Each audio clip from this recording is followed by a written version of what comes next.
ঘুমা দেবো।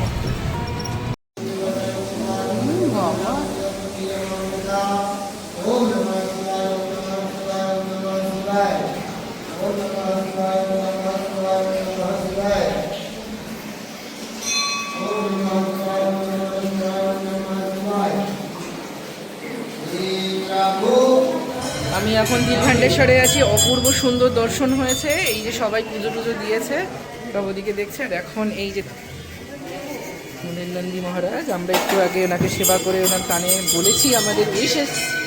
ভীষণ মিষ্টি নন্দী মহারাজ, ভীষণ মিষ্টি এখানে। আর ওই দেখা যাচ্ছে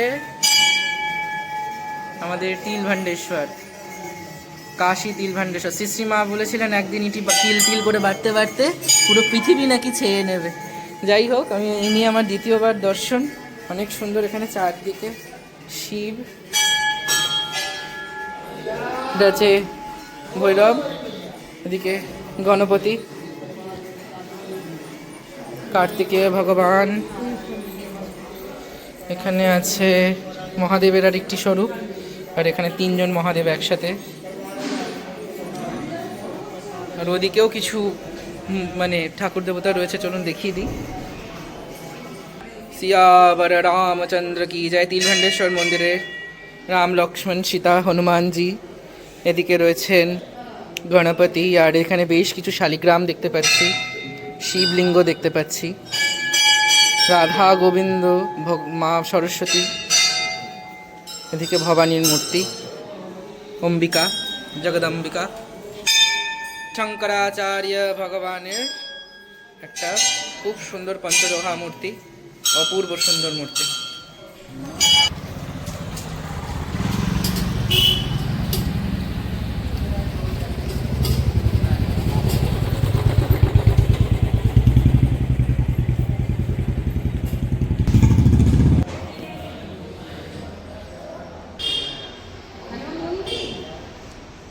সব জায়গাতে যেখানে শিব সেখানেই মন্দির।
দুর্গা,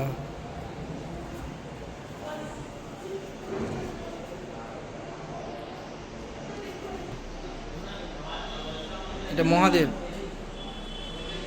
আর চারদিকে গণেরা রয়েছে। নারায়ণ হাত জোর করে রয়েছে, মহালক্ষ্মী।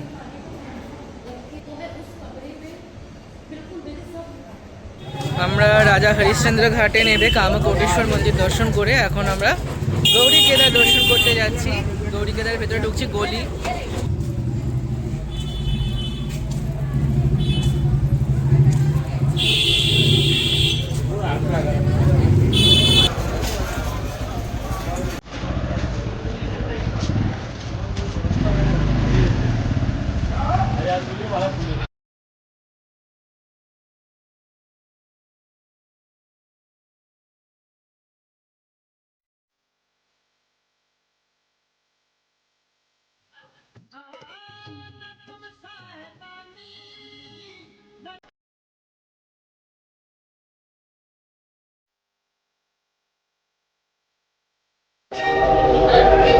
আমরা গৌরী কেদারেশ্বর মন্দিরে সুন্দরভাবে পুজো পাঠ হয়েছে।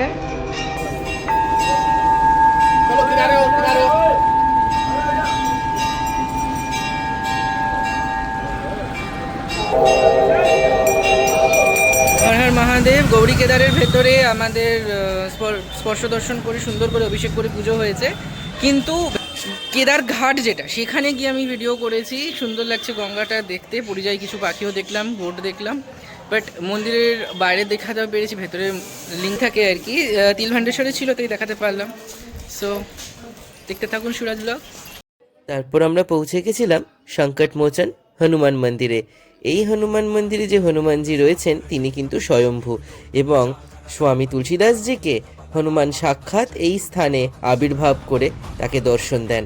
তো সেক্ষেত্রে এই মন্দির খুবই প্রসিদ্ধ। যাই হোক, আপনারা কিন্তু অবশ্যই এই মন্দির ভিজিট করবেন।